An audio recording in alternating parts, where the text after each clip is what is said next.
ఓం నమో వెంకటేశాయ.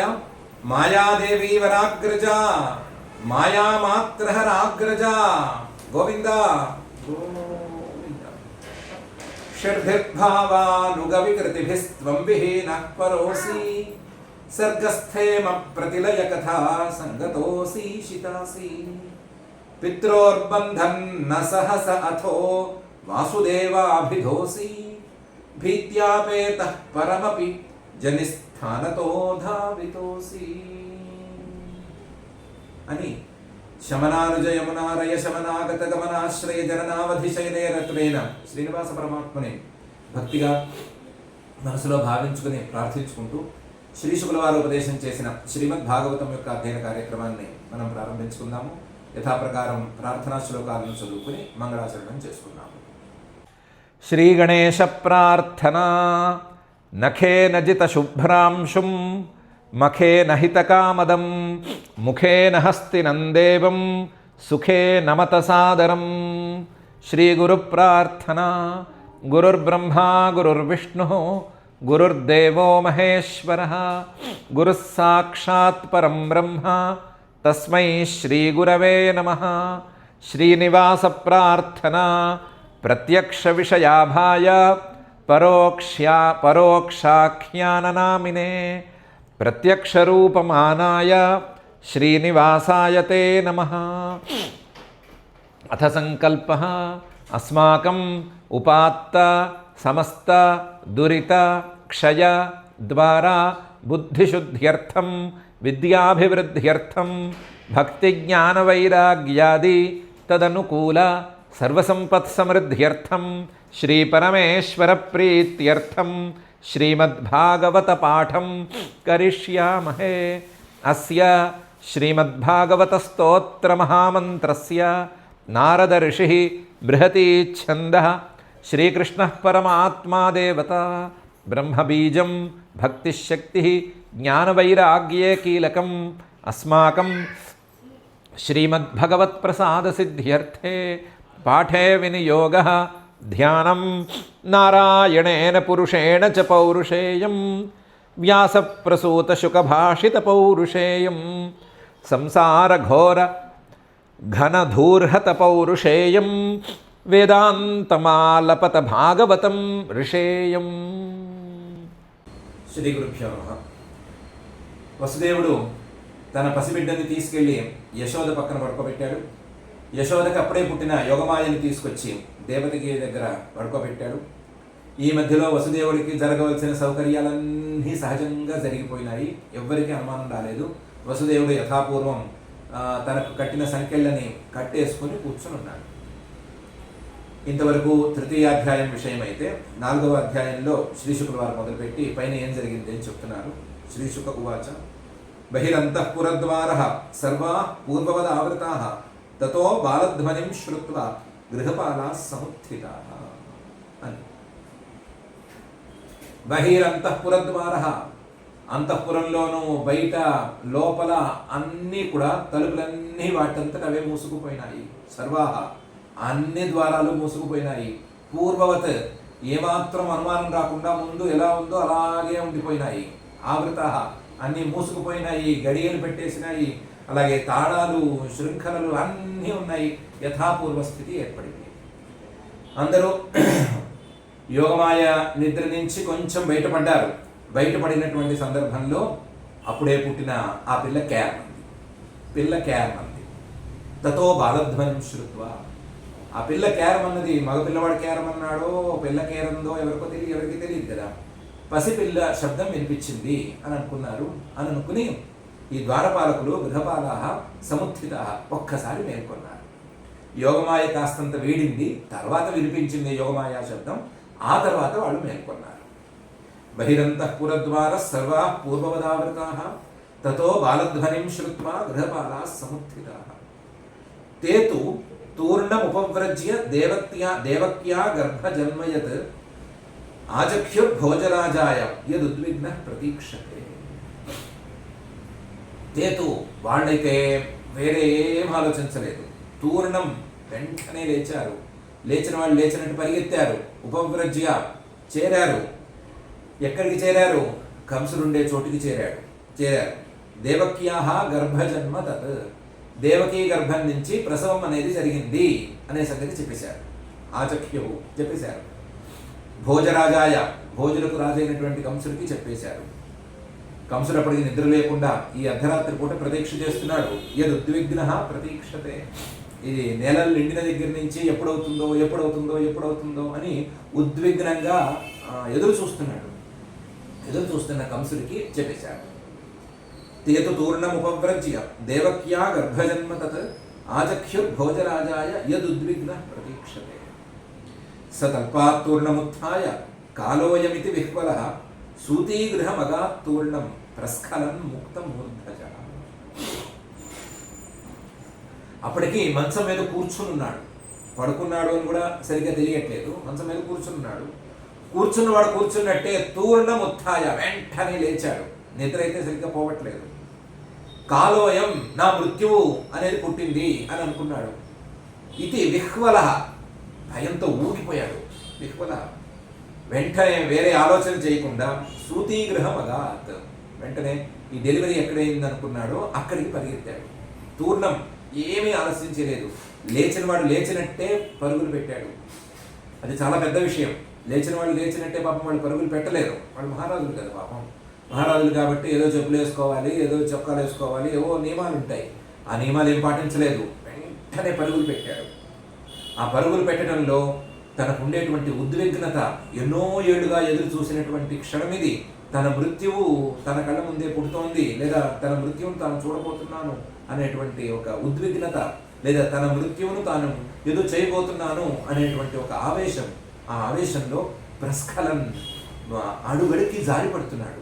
అడుగడికి అడుగులు తూలుతున్నాయి. ముక్తమూర్ధజ, అసలు కనీసం పిలక కూడా ముడేసుకోలేదు. వాళ్ళందరూ పిలకలు పెట్టుకుని మామూలుగా ఉండేవాళ్ళు, వైదికంగానే ఉండేవాళ్ళు అందరూ. ముక్తమూర్ధజ, కనీసం పిలక కూడా ముడేసుకోలేదు. అది అలా పిలక ముడి లేకుండా విడిపోయి ఉంటే అలాగే బయలుదేరి వెళ్ళిపోయాడు. సతల్పాత్తూర్ణముత్థాయ కాలోయమితి విహ్వలః సూతీగృహం అగాత్తూర్ణం ప్రస్ఖలన్ ముక్తం మూర్ధజ. తమాహ భ్రాతరం దేవి కృపణా కరుణం సతి స్నుషేయం తవ కళ్యాణ స్త్రియం మా హంతుమర్హసి. దేవకి దగ్గరికి వెళ్ళాడు. దేవకి దగ్గరికి వెళ్ళి ఆ బిడ్డను నాకు ఇచ్చేయి అన్నాడు. అప్పుడు దేవకి అంది, తమాహ, కంసుడితో అంది, భ్రాతరం, నువ్వు నా అన్నవి అంది. దేవి, ఈ బాగా కాంతివంతంగా తయారైనటువంటి దేవకి, పరమాత్మ పిల్లవాడుగా పుట్టాడు, రక్షణ బాధ్యతలు నేను చూసుకుంటాను అని మాట ఇచ్చాడు. మాటతో ఈవిడ సంతోషంగా ఉంది కదా, ఆ సంతోషంతో కాంతివంతంగా తయారైంది. అయినా సరే పాపం ఆ కాంతిని కాస్తంత దాచేసుకుని, కృపణ, కొంచెం దీనంగా మొహం పెట్టి, కరుణం, ఒక కరుణగా గొంతు పెట్టి, సతి, ఆ మంచిదైన దేవకీదేవి కంసుడితో, తన అన్నగారితో అంది, స్నుషేయం తవ కళ్యాణ, నీకు మేనకోడలు అవుతుందిరా ఇది స్త్రీ, ఆడపిల్ల, మగపిల్లవాడు కాడు. కాబట్టి స్త్రీయం మా హంతుమర్హసి, ఈ ఆడబిడ్డను మాత్రం నువ్వు సంహరించొద్దు, ఆడపిల్లల్ని సంహరించకూడదు, ఆడపిల్లలు జొలికిపోకూడదు. ఆ రోజు మీ బావగారు చెప్పింది నా విషయంలో ఇదే, ఆడపిల్లల్ని సంహరిస్తే నీకేం మంచి పేరు వస్తుంది, కాబట్టి నువ్వు ఆ పని చేయబోవద్దు అని చెప్పేటప్పుడు మొహంలో కాస్త జాలి చూపించింది, అలాగే గొంతులో కూడా దయ చూపించి బాధపడుతున్నట్లుగా చెప్పింది. తమాహ భ్రాతరం దేవి కృపణా కరుణం సతి స్నుషేయం తవ కళ్యాణ స్త్రియం మా హంతుమర్హసి. బహవో హింసితా భ్రాతః శిశవః పావకోపమాః త్వయా దైవ నిసృష్టేన పుత్రికైకా ప్రదీయత. భ్రాతః, ఓ అన్నా, బహవో హింసితాః, ఇప్పటికీ 6 పొట్టలు పెట్టుకున్నావు. శిశవః, అందరూ పసిబిడ్డలు, ఎంత రోజుల లోపలే, అసలు 10 రోజులు కూడా దాటనివ్వలేదు, పురిటి బిడ్డల్ని పొట్టలు పెట్టుకున్నావు. పావకోపమాః, అందరూ కూడా అగ్గిలాగా మెరుస్తూ ఉన్నారు, అగ్నిశిఖల్లాగా ధగ మెరుస్తున్నారు. అలాంటి బ్రహ్మాండమైన బంగారం లాంటి పిల్లలు, ఆ బంగారం లాంటి పిల్లల్ని పొట్టలు పెట్టుకున్నావు. నువ్వు పొట్టలు పెట్టుకున్నావన్నా సరే నీ మీద నాకు ప్రత్యేకించి కోపం ఏమీ లేదు. ఎందుకంటే త్వయా దైవ నిసృష్టేన, నిన్ను దైవం, నేను చేసుకున్నటువంటి కర్మ అలా ప్రచోదించింది, అలా ప్రేరేపించింది, ఈ పని చేసావు. త్వయా దైవ నిసృష్టేన. అది ఏం జరిగిందో జరిగింది ఉంది పోదాం, కానీ పుత్రిక ఏకా ప్రదీయత, ఈ ఒక్క నలుసుని మాత్రం నాకు ఉంచు. ఈ నలుసు కూడా ఆడపిల్ల కాబట్టి ఈ ఆడపిల్లని నాకు ఇచ్చేసేయి. బహవో హింసితాభ్యరాతః శిశవః పావకోపమాః త్వయా దైవ నిసృష్టేన పుత్రికైకా ప్రదీయత.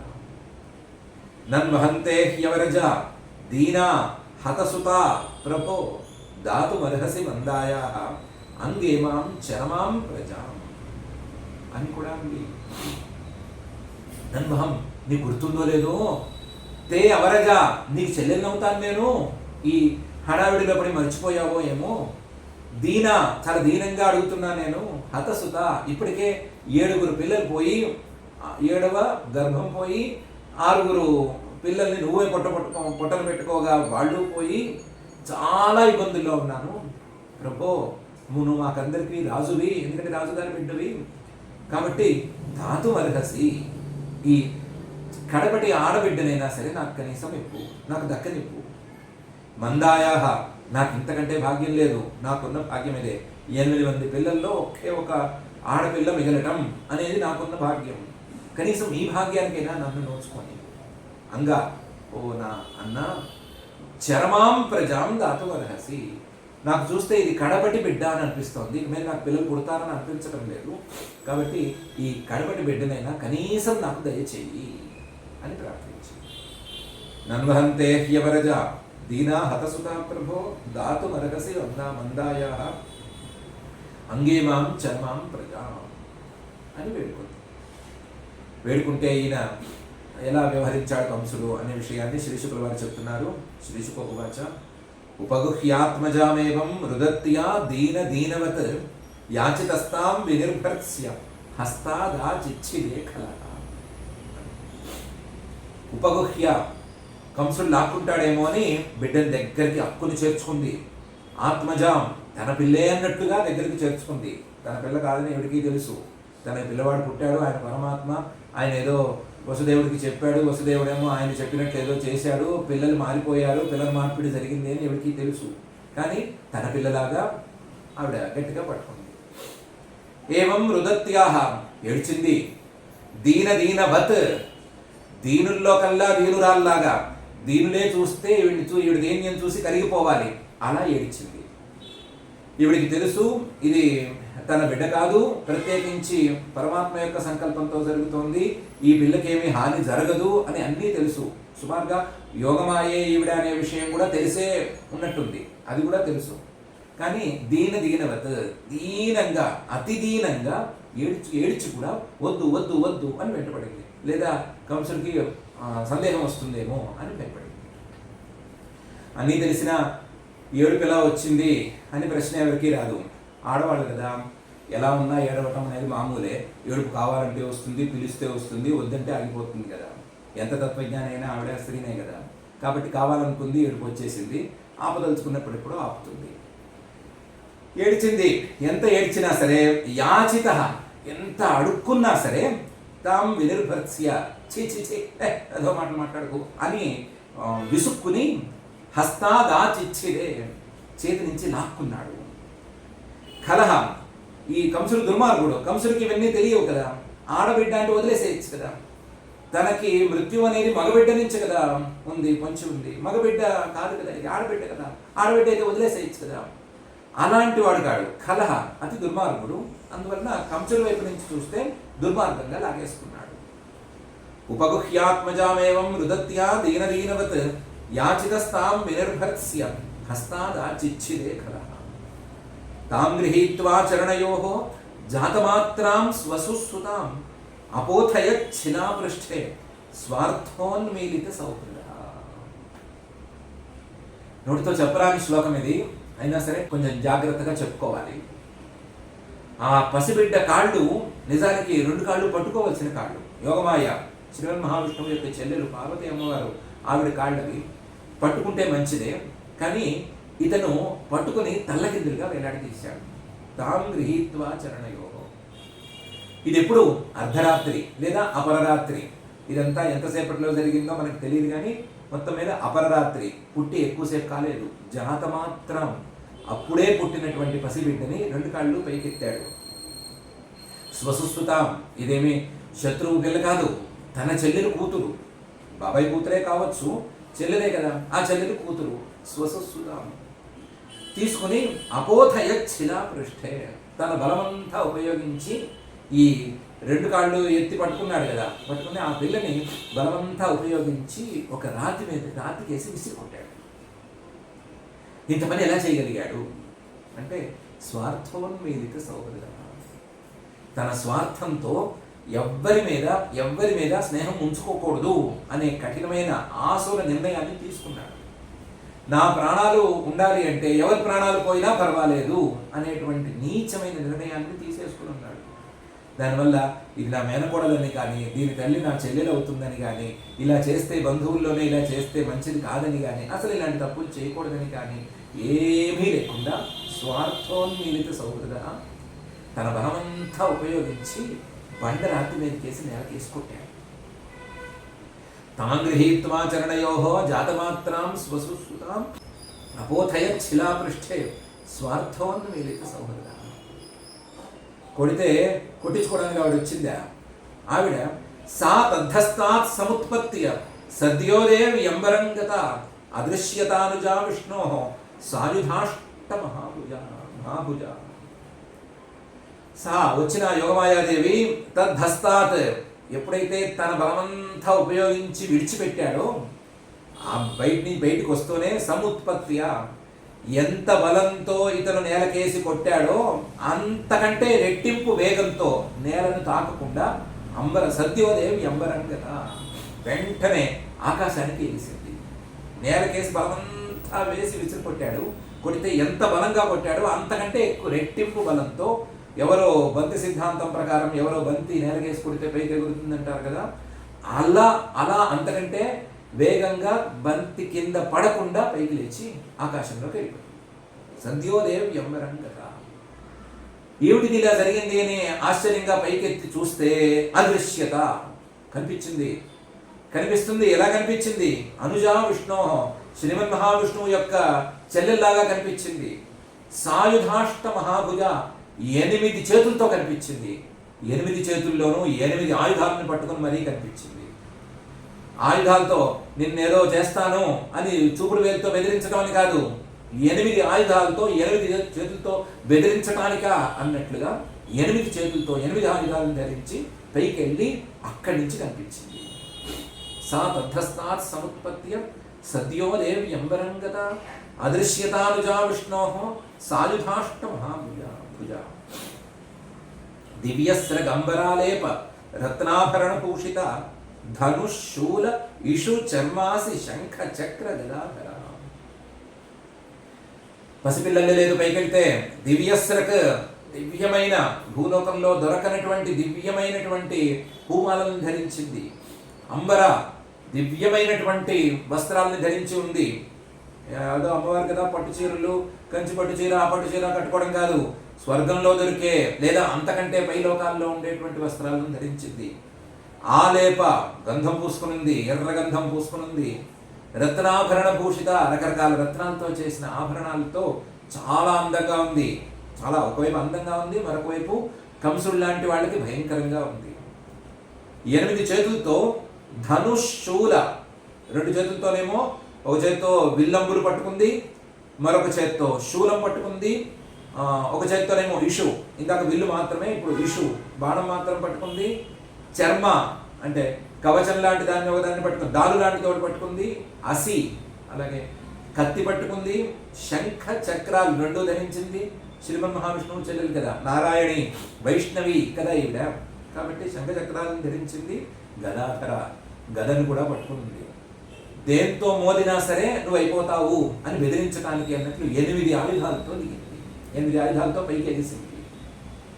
దివ్యస్రగంబరాలేప రత్నాభరణ భూషిత ధనుశూలేషు చర్మాసి శంఖ చక్ర గదాధర. కంసుడు ఇలాంటి కనికట్లు ఎన్నో చేయగలడు అనే ప్రసిద్ధి ఉంది. లేదా కనికట్లు చేసేవాళ్ళు కంసుడు చుట్టూ తిరుగుతూనే ఉన్నారు.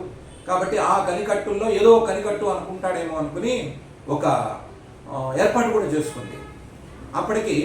అక్కడికి సిద్ధ చారణ గంధర్వై అప్సర కిన్నరోరగై ఉపాహృతోరు బలిభి స్తూయమానేదం అబ్రవీ. ఒక ఏర్పాటు చేసుకుని వచ్చింది ఆవిడ.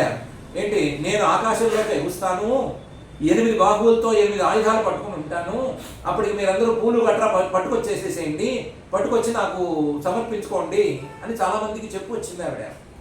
దాంతో వాళ్ళందరూ సిద్ధులు, చారణులు, గంధర్వులు, అప్సరసలు, కిన్నరులు, నాగజాతి వారు వీరందరూ కూడా ఈవిడ ముందే ఇన్ఫర్మేషన్ ఇస్తే పుచ్చుకున్న వాళ్ళందరూ ఉన్నారు కదా, వాళ్ళందరూ కూడా ఉపాహృతోరు బలిభి, ఎక్కడెక్కడి నుంచో పూలు, ఉపచారాలకు కావాల్సిన ద్రవ్యాలన్నీ పోగు చేసుకొచ్చారు. పోగు చేసుకుని సిద్ధంగా ఉంచుకున్నారు. ఈవిడ ఆకాశంలోకి రావడం ఏంటి, మనం వెళదాము అని. వాళ్ళు పూలు ఆవిడ మీద కురిపిస్తూ స్తూయమాన స్తుతి వాక్యాలు మొదలు పెట్టేశారు ఆలస్యం కాకుండాను. దాంతో ఇది కనికట్టు కాదు, ఇంతమంది చుట్టూ చేరి చేస్తున్నారు అంటే ఈవిడ మహాదేవే, మాయాదేవే అని అనిపించాలి అని ప్లాన్ వేసింది ఆవిడ. స్తూయమాన, వాళ్ళందరూ స్తుతి చేస్తూ ఉండగా, వాళ్ళందరూ పుష్పవృష్టి కురిపిస్తూ ఉండగా, ఎవరి పూజలు వాళ్ళు చేస్తూ ఉండగా, ఎవరి మాటలు వాళ్ళు మాట్లాడుతూ ఉండగా, ఇదమబ్రవీత్, కంసుడితో కొంచెం భీకరంగా ఇలా అంది. సిద్ధచారణ గంధర్వై రప్సర కిన్నరోరగై ఉపాహృతోరు బలిభి స్తూయమానేదం అబ్రవీత్. ఏమంది? కిమ్మయా హతయా మంద జాతః ఖలు తవాంతకృత యత్ర క్వవా పూర్వశత్రు మాహింసి కృపణాన్ వృథా అని. మంద, ఓరి తెలివి తక్కువవాడా, కిం మయా హతయా, నన్ను చంపేస్తే నీకేం వస్తుందిరా? కిం మయా హతయా, నన్నేం నువ్వు చేయలేవు అనే సంగతి ఇప్పటికీ తెలిసిపోయింది. తెలియటానికి ముందు నేను చెప్తున్నాను, కిం మయా హతయా, నా మీద పడితే నీకేం వస్తుందిరా? జాతః ఖలు, పుట్టినవాడు పుట్టేశాడు. ఎవరు పుట్టారు? తవాంతకృత, నీ ప్రాణాలు తీసేవాడు పుట్టాడు, నీ అంతు చూసేవాడు పుట్టేశాడు రా. తవాంతకృత, వాడెక్కడా అని అడుగుతావేమో. ఎత్రక్కువా, ఎక్కడున్నాడు? ఎత్రక్కువా పూర్వశత్రు, గత జన్మలో కాలనేమిగా పుట్టినప్పుడు కూడా నీకు శత్రువే, ఆ శత్రువే మళ్ళీ పుట్టాడురా. గత శత్రువు గత జన్మని స్మరించుకుంటూ, గత జన్మలో నన్ను సంహరించిన వాడి మీద నేను కోపంగా ఉన్నాను అని అనుకుంటూ కాలక్షేపం చేస్తున్నావు. ఎవరినైతే గత జన్మలో శత్రువు అనుకున్నావో ఆయనే మళ్ళీ పుట్టాడురా, పూర్వశత్రువు. ఆ పుట్టినవాడు ఎక్కడో పెరుగుతున్నాడురా, ఎత్తక్కువ ఎక్కడో పెరుగుతున్నాడురా. అందువల్ల మాహింసి కృపణాన్ వృథా, ఈ వ్యర్థమైన కాలక్షేపాలు చేయకు, ఏమీ తెలియని పసిబిడ్డల జోలికి పోకు, కృపణాన్ దీనుల్ని సంహరించకు, ఈ పాపాలు కూడా ఒడిగట్టకు. ఆయన్ని నువ్వేం చేయలేవు, నన్ను కూడా నువ్వేం చేయలేవు. చేయగలిగిన వాళ్ళకి అపకారం చేయొద్దు, ఉపకారమే చేసుకుంటూ కూర్చో, కనీసం ఈ 4 రోజుల్లో అయినా పుణ్యం సంపాదించుకోరా తుచ్చుడా అని చెప్పి. కిం మయా హతయా మంద జాతః ఖలు తవాంతకృత యత్ర క్వవా పూర్వశత్రు మా హింసి కృపణాన్ వృథా.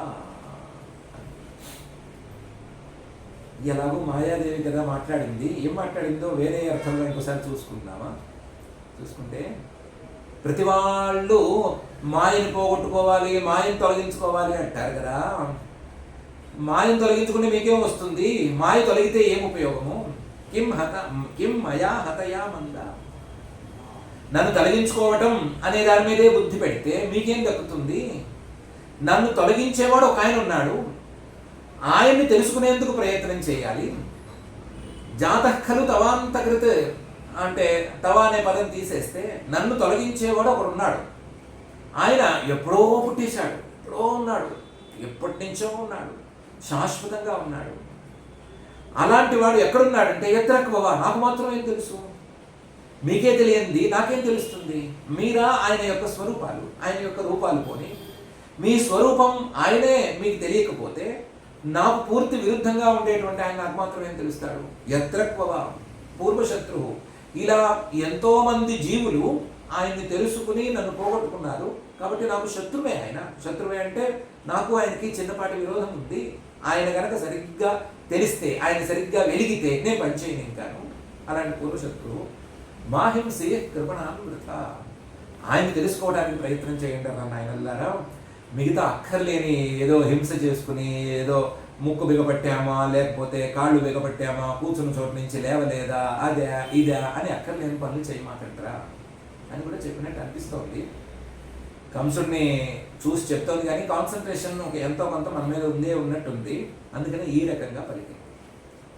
కానీ కంసుడికి మాత్రం కిం మయా హతయామంద జాతః ఖలు తవాంతకృత్ యత్ర క్వవా పూర్వశత్రు మా హింసి కృపణాన్ వృథా అని ఒకే ఒక మాట అని ఇతి ప్రభాష్యతం దేవి మాయా భగవతి భువి బహునామ నికేతేషు బహునామా బభూవ ఇది ప్రభాష్య. ఈ రకంగా మాట్లాడి చాలా ఎక్కువగా మాట్లాడాల ఒకే మాట, ఆ మాట్లాడిన మాటలో మొత్తం అంతా ఉంది అన్నట్లుగా మాట్లాడి బాగా మాట్లాడి తం దేవి ఆ కంసులతో మాట్లాడి దేవి మాయాదేవి భగవతి పూజనీయురాలు అయినటువంటి మాయాదేవి భువి ఇంతకుముందు పరమాత్మ చెప్పినట్లుగా భూమిలో అక్కడక్కడ వెళ్ళి భద్రకాళి, వైష్ణవి, నారాయణి, అంబిక, శారద అనే పేర్లతో నువ్వు కొలువై ఉంటావు అని చెప్పాడు కదా. చాలా స్థానాల్లో ఉంటావని కూడా చెప్పాడు కదా.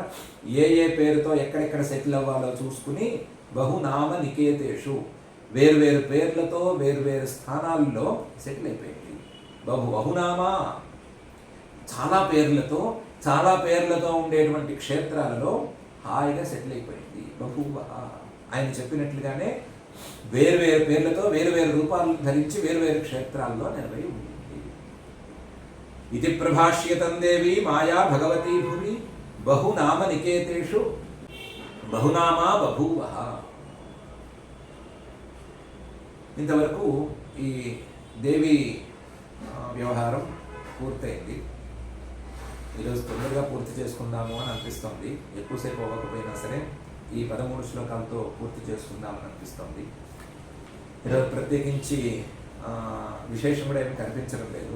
కథాగమనమే. కథాగమనంలోనే శిశుహత్య చేయరాదు, శిశుహత్యని అనవసరంగానైతే అస్సలు చేయకూడదు, ఎంతటి స్వార్థం ఇందులోకి వచ్చినా సరే చేయకూడదు అనేటువంటి చిన్న మెసేజ్ కనిపిస్తుంది.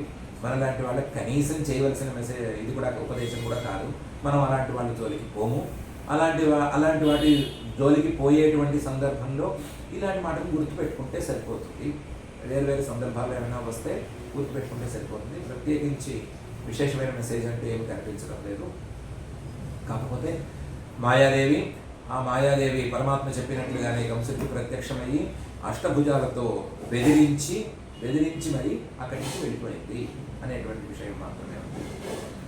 మనం ఆ మాయాదేవి చెప్పుకున్న రెండో అర్థాన్ని కాస్తంతైనా దృష్టిలో ఉంచుకున్నాం కాబట్టి ఎలాగైనా సరే ఎత్రక్కువా అనే ఎక్కడో ఉన్నా లేదా మనలోనే ఉన్నా ఎక్కడున్నాడో మనకే అర్థం కానటువంటి ఆ పరమాత్మను తెలుసుకునేందుకు ఎంతో కొంత ప్రయత్నం చేసుకుందాము అని అనుకుందాము. ఈ సందర్భంగాను మనల్ని ఆ దిశగా నడిపించవలసిందిగా మాత్రం ఆ శమనానుజ యమునారయ శమనాగత గమనాశ్రయ జననావధి శయనేరతుడైనటువంటి ఆ శ్రీనివాస పరమాత్మని భక్తిగా ప్రార్థించుకుందాము. ఆ ప్రార్థనతో ఈ రోజుకి 13 శ్లోకాలు పారాయణ కార్యక్రమం చేసుకుందాం. అథ శ్రీమద్భాగవతే పారమహంస్యాం సంహితాయాం దశమస్కంధే చతుర్థాధ్యాయే శ్లోకాః. శ్రీశుక ఉవాచ బహిరంతః పురద్వారః సర్వాః పూర్వవదావృతాః తతో బాలధ్వనిం శ్రుత్వా గృహపాలాः సముత్థితాः తే తు తూర్ణముపవ్రజ్య దేవక్యా గర్భజన్మయత్ ఆచక్ష్యుర్భోజరాజాయ యదుద్విగ్నః ప్రతీక్షతే సతల్పాత్ తూర్ణముత్థాయ కాలో యమితి విహ్వలః సూతీగృహమగాత్ తూర్ణం ప్రస్ఖలన్ ముక్తమూర్ధజః తమాహ భ్రాతరం దేవి కృపణా కరుణం సతీ స్నుషేయంతవ కళ్యాణ స్త్రియం మాహంతుమర్హసి బహవో హింసితా భ్రాతః శిశవః పావకోపమాః త్వయా దైవ నిసృష్టేన పుత్రికైకా ప్రదీయతాం నన్వహంతే హ్యవరజా దీనా హతసుతా ప్రభో దాతుమర్హసి మందాయాః అంగే మాంచరమాం ప్రజాం. శ్రీశుక ఉవాచ ఉపగుహ్యాత్మజామేవం రుదత్యా దీనదీనవత్ యాచితస్తాం వినిర్భర్త్స్య హస్తాదాచిచ్ఛిదే ఖలః తాం గృహీత్వా చరణయోః जातमात्रां स्वसुसुताम् अपोथयच्छिलापृष्ठे स्वार्थोन्मीलितसौहृदः सातद्धस्तात् समुत्पत्य सद्यो देव्यम्बरं गता अदृश्यतानुजा विष्णोः सायुधाष्टमहाभुजा दिव्यस्रगम्बरालेप रत्नाभरणभूषिता धनुःशूलेषु चर्मासी शङ्खचक्रगदाधरा सिद्धचारणगन्धर्वैः अप्सरः किन्नरो नगैः उपाहृतोरुबलिभिः स्तूयमानेदमब्रवीत् किं मया हतया मन्दा जातः खलु तवान्तकृत् यत्र क्व वा पूर्वशत्रुः माहिंसीः कृपणान् वृथा इति प्रभाष्य तन्देवी माया भगवती भुवि बहुनामनिकेतेषु बहुनामा बभूवः इति श्रीमद्भागवते पारमहंस्यां संहितायां दशमस्कन्धे चतुर्थाध्याये श्लोकाः।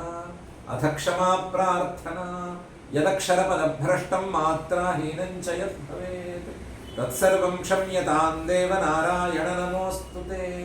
अथ भगवत्समर्पणं कायेन वाचा मनसेन्द्रियैर्वा बुद्ध्यात्मना वा प्रकृते स्वभावात् करोमि यद्यत् सकलं परस्मै नारायणायेति समर्पयामि। अथ लोकक्षेम प्रार्थना सर्वे भवन्तु सुखिनः सर्वे सन्तु निरामयाः सर्वे भद्राणि पश्यन्तु मा कश्चित् दुःखभाग् भवेत्। अथ मङ्गलं श्रियः कान्ताय कल्याणनिधये निधयेऽर्थिनां श्रीवेङ्कटनिवासाय श्रीनिवासाय मङ्गलम्।